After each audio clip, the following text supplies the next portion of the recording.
don't think anyone would argue that one of the best aspects of owning a PlayStation 5 is the ability to revisit and re-experience classic games from your built-in PS4 library with brighter, more beautiful graphics. Celebrated AAA hits like Metro Exodus, God of War, and Horizon Zero Dawn already looked good before, but now, thanks to the extra oomph in processing power, it's not uncommon to see such popular games in an even better light thanks to improved graphics, a faster frame rate, and potentially even some ray tracing integration. Such visual flourishes aren't just something that we as PS5 owners have come to expect, but something platform holders in a way kind of promised us from the 9th console generation. See, right there on the PS5 box it says 8K. Where are those 8K games? Slowly but surely we seem to be getting there, and we at Push Square have tried to keep you up to date with every single PS5 enhanced PS4 game via not one, but 2 dedicated videos. However, when it comes to select first-party game upgrades, things are still a bit, well, messy. Hi everyone, it's Aaron here from Push Square, and today I want to discuss the tricky topic of PlayStation 4 to PlayStation 5 game upgrades, particularly how PlayStation has been handling the process as of late, going by some news earlier this week. PlayStation just seems to keep fumbling the concept, especially when compared to its rivals. There's always so much confusion and annoyance when instances like this happen, and believe me when I say that it doesn't need to be this way. The catalyst for bringing the topic back in the spotlight this time is none other than Uncharted 4 Among Thieves, and to some extent also its standalone follow-up Uncharted Lost Legacy. Both games are set to be re-released later this January, with significant enhancements for those who want to upgrade to the PS5 version. Of course, the main reason this package actually exists is to bring both games to PC by way of what's called Uncharted Legacy of Thieves Collection, which I'm absolutely all for if it means that even more players get to enjoy the treasure hunting exploits of our own Nathan Drake. It was confirmed earlier this week exactly what visual improvements and options PlayStation 5 players can expect. Namely, both games on PS5 will offer you a choice of 3 modes: Fidelity, Performance, and the never before seen, at least to my knowledge, Performance Plus mode. Let's see how well this takes off. Fidelity is obviously for those who want to prioritise true 4K visuals, or at least close to it, over a steady frame rate, which will be locked at 30 frames per second. While the performance mode, rather expectedly, flips the script, providing silky smooth 60 FPS at a locked 1080p resolution. Performance Plus mode, by comparison, offers a targeted 120 frames per second for those with a compatible and capable display. Now, all that sounds rather lovely, doesn't it? I personally have been looking for an excuse to revisit Uncharted 4 because I haven't played it since it originally came out in 2016, and now I have seemingly the perfect reason to. So you can imagine all my excitement after learning of all these PlayStation 5 upgrades. Problem is, much like what happened earlier this year with both the director's cuts for Ghost of Tsushima and Death Stranding, simply owning the game isn't enough to gain you access to all these lovely and enticing new visual improvements. So, the basic way that those who already own either Uncharted 4 Among Thieves or Uncharted Lost Legacy are expected to upgrade to the Legacy of Thieves collection works like this. Pay £10 and you'll receive the PlayStation 5 enhanced version for whatever game you just so happen to have.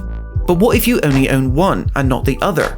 Well, then you can either buy the new collection outright for $44.99 here in the UK, or buy whichever game you haven't got standalone right, then you can just pay £10 to upgrade that one. But wait, PlayStation has suddenly delisted the original PlayStation 4 versions of those games, so you aren't able to do the latter. What? It gets even messier when you find out that PlayStation 5 owners who technically already own Uncharted 4 as part of the PlayStation Plus collection won't be able to claim the £10 digital PS5 upgrade. No. Only if you have outright purchased Uncharted 4 using actual money from the PlayStation 4 PlayStation Network store is this purchasable upgrade even available to you. But that hardly seems fair when you consider that many PlayStation 5 purchasers of the console would no longer have access to outright buying Uncharted 4 once they claimed it as part of the PlayStation Plus collection. Have we started going cross-eyed yet? It all comes down to the fact that while third-party publishers like Ubisoft and Deep Silver have made the process extremely straightforward and simple, gaining the goodwill of players in the process, Sony continues to shoot itself in its foot in instances like this. The PlayStation Plus collection snag is particularly disappointing, because it's almost like PlayStation all of a sudden regrets giving Uncharted 4 away for free as part of that collection, and now it simply wants to make some money back. It's even removing their ability to pay £10 to simply upgrade.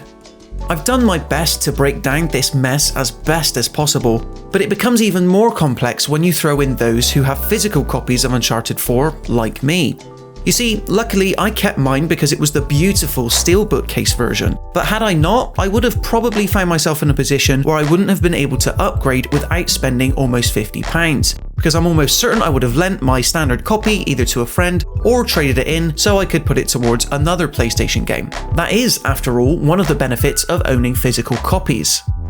Okay, so luckily I still own my steelbook copy of Uncharted 4, but then if I do choose to pay the £10 to upgrade, I will forever have to put the game disc into my PS5 just for the console to even register that I'm allowed access. God help anyone who didn't outright buy an Uncharted 4, or Lost Legacy for that matter digitally, and doesn't own a PS5 with a disc drive. Is the Uncharted Legacy of Thieves Collection worth the price PlayStation is asking for those who haven't ever played it? Absolutely. Uncharted 4 alone would have retailed initially for roughly £40 when it first launched here in 2016, so the fact that you can now get the utterly excellent Lost Legacy now for just a £5 more, and on PlayStation 5 no less with all the enhanced upgrades, is definitely a great deal. The issue is the value proposition for PS4 players who supported these games from the beginning that are now getting a little bit left by the wayside.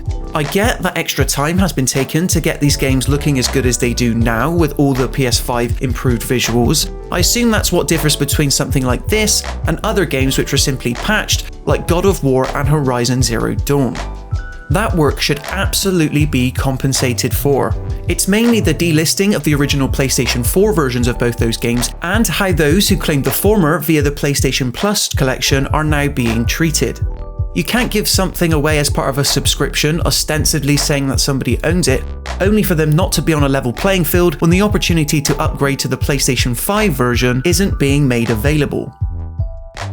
If there's one positive spin, it's that we won't have to deal with all these messy PlayStation 4 to PlayStation 5 upgrade paths for much longer. The further we get away from PlayStation 4 exclusives actually needing to be upgraded and performance enhanced specifically for PlayStation 5, the less opportunities there'll be for PlayStation to fumble in ways like this. The upcoming Horizon Forbidden West is the first true example of a simultaneous release on PlayStation 4 and PlayStation 5 from a first-party perspective, if you don't count PlayStation 5 launch titles, negating the actual need for any disparity. We now sit at a little over a year since PlayStation 5's initial release, and I'd be lying if I said it wasn't a bit disappointing that issues like this still haven't been resolved. It was understandable in November of 2020 for there to be a few kinks to be found between the PS4 and PS5 versions of Marvel's Spider-Man and its remastered version, Spider-Man Miles Morales, and of course Sackboy: A Big Adventure. It all comes down to the fact that PlayStation should be a shining example and make the process of upgrading from a PlayStation 4 version to a PlayStation 5 version of a game extremely easy for people. But as it stands, I'm still here, hosting a PlayStation YouTube channel, and even I sometimes need a spreadsheet to be able to tell the difference. Anyway guys, that just about does it for me on this particular issue. How do you feel about the PS4 to PS5 upgrade process for the Uncharted Legacy of Thieves Collection? Do you have any strong feelings on the issue, or am I just kind of overreaching here? Be sure to let me know in the comment section below. I'd be very interested to hear your thoughts. But when you've done that, if you enjoyed this video, be sure to show some love and leave a like, and why not consider subscribing to the Push Square YouTube channel for everything else PlayStation related. We've got some exciting videos coming up, particularly for the end of the year stuff. But until next time, I want to thank you so much as ever for watching, and I will see you in the next one.